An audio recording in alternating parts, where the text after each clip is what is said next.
One's residents against illegal land reclamation, dredging, and unauthorized activities. Britain's Prince Harry visits Kaduna State, pledges support for wounded soldiers. And foreign Russian forces attack Ukraine's Kharkiv region, striking a new front. And in sports, Golden Eaglets coach unveils squad for WAFU B under-17 African title defense. And now the details. I am Mike James.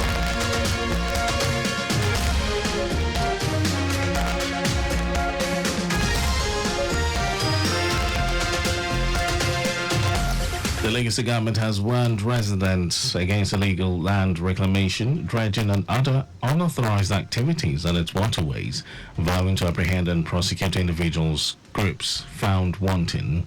Commissioner for Waterfront Infrastructure Development, Ekundayo Alebiusu, who stated this at the ongoing ministerial press briefing at Alausa, said the Babajide Sanwo-Olu administration is poised towards making the state a 21st century economy with peaceful and secure environment which will attract investors into the state daily.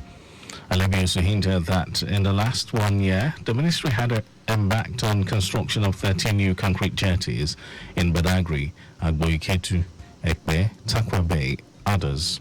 Tunnelization of 6.8 kilometers Ikorodu mandate waterways to boost water transportation, creation of waterfront schemes for reclamation in Eco-Atlantic City, Orange Island, Amuodofi, or Shoki, among others.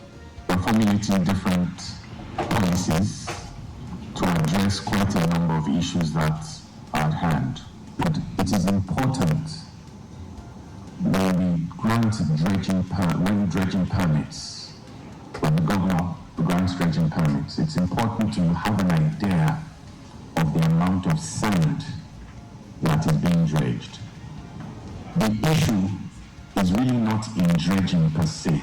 The issue has to do with indiscriminate dredging, uncontrolled dredging.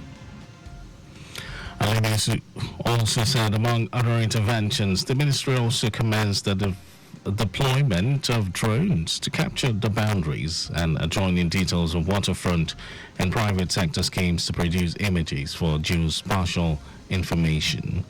On enforcement, the commissioner noted that 3 locally fabricated dredging machines had been confiscated by the ministry, while 6 persons had been arrested and prosecuted over illegal operations at the waterfront. Our correspondent, Ajala Kindele, reports that the commissioner pledged the Sanwo-Olu administration's commitment to aggressive infrastructure development in the waterfront. The Legacy government has announced a traffic diversion plan along Adeniji through Falomo, inclusive of Bodilon and Queen's Drive. Commissioner for Transportation Oluwaseun Oshiemi said this diversion is necessary to facilitate the repair of failed asphalt sections of the roads. He also said the repair work will commence from Monday, May 13, and is expected to continue until the 7th of November 2024.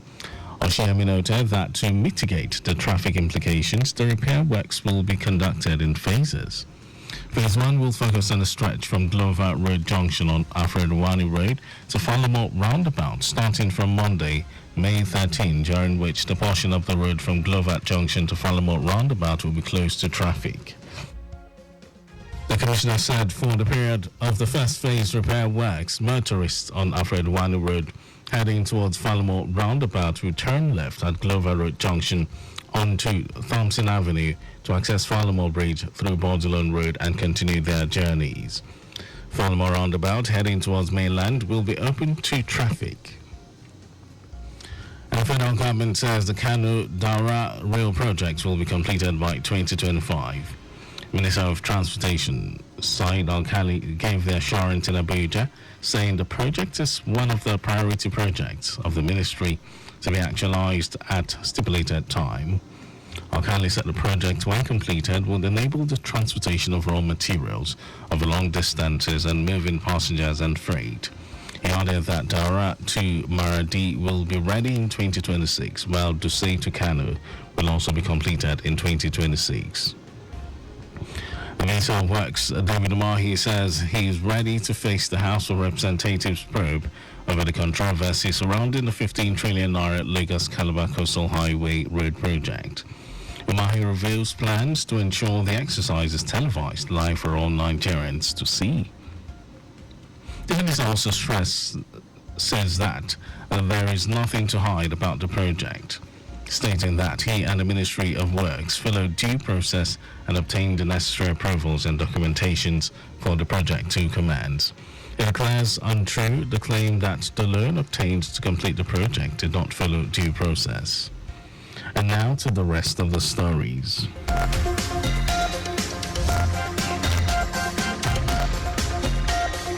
The Duke of Sussex, Prince Harry, has visited Governor Uba Sani of Kaduna State, as well as soldiers who were wounded in action as part of his activities in Nigeria. Prince Harry also arrived at Sir Kashim Ibrahim Government House in Kaduna on Friday afternoon and was accompanied by some aides and top Nigerian military officers. While welcoming the prince, Governor Sani commended him for identifying with the Nigerian armed forces and supporting soldiers who were wounded in action. The governor noted that such visits will go a long way in lifting the spirits of the brave and resilient officers and soldiers. According to him, Prince Harry's visit is evidence of his commitment to inspiring recovery, supporting rehabilitation, and broadening respect for the Nigerian soldiers. On the spot, Prince Harry said he's in Nigeria to use the Invictus Games, which he founded 10 years ago, to put smiles on the faces of wounded Nigerian soldiers and their families. And River State Governor Simi Nalai Fubara has ordered immediate temporary relocation of the seating of the State House of Assembly to the auditorium and main block of the Government House, Port Harcourt. The order is contained in the state's official Gazette, Executive Order of the River State Government 001-2023. According to the governor, the decision was taken because the current House of Assembly complex is unsafe and constitutes a threat to the lives of the staff and the lawmakers. And on to foreign news, Russian forces have launched an armored ground attack near Ukraine's second city of Kharkiv in the northeast of the country and made small inroads, opening a new front in a war that has been long waged in the east and south. The Defense Ministry says Ukraine sent reinforcements as fighting raged in the broader area of the region, noting that Russia has pounded the frontier town of Vokchansk with guided aerial bombs and artillery. Now, Ukraine has warned of a Russian build-up in the area, potentially signaling preparations for an offensive or a ploy to divert and pin down Ukraine's overstretched and outnumbered defenders. It was unclear if Moscow would develop the attack. And now to sports news, Golden Eaglet coach Manu Garba has picked the final 19-man squad for the WAFU B Under-17 African qualifiers, which will kick off on Wednesday in Ghana. The defending champions will fly Under-17 African and onwards to a probable sixth world title. The Eaglets will defend their title when they face Burkina Faso at the University Stadium on Thursday, May 16, with kickoff set from 3 p.m. Ghana time, 4 p.m. Nigerian time. The team will later play against the Niger Republic on Sunday, May 19, and Togo on Wednesday, May 22. And that was our news at 10, but just before we go, speed thrills but kills. Please do not drive beyond specified speed limits. You can follow us and like all our various social media platforms: X, Traffic Radio 961, Instagram, Lagos Traffic Radio 961. Subscribe and watch our news and programs live on YouTube, Traffic Radio 961. You can also visit our website, www.trafficradio961.ng. And did you know that the Sanwo-Olu administration provided 450,000 pupils with e-learning devices? Well, you can get more details on the Legacy Government website. And to end the news, here are the highlights of the major stories.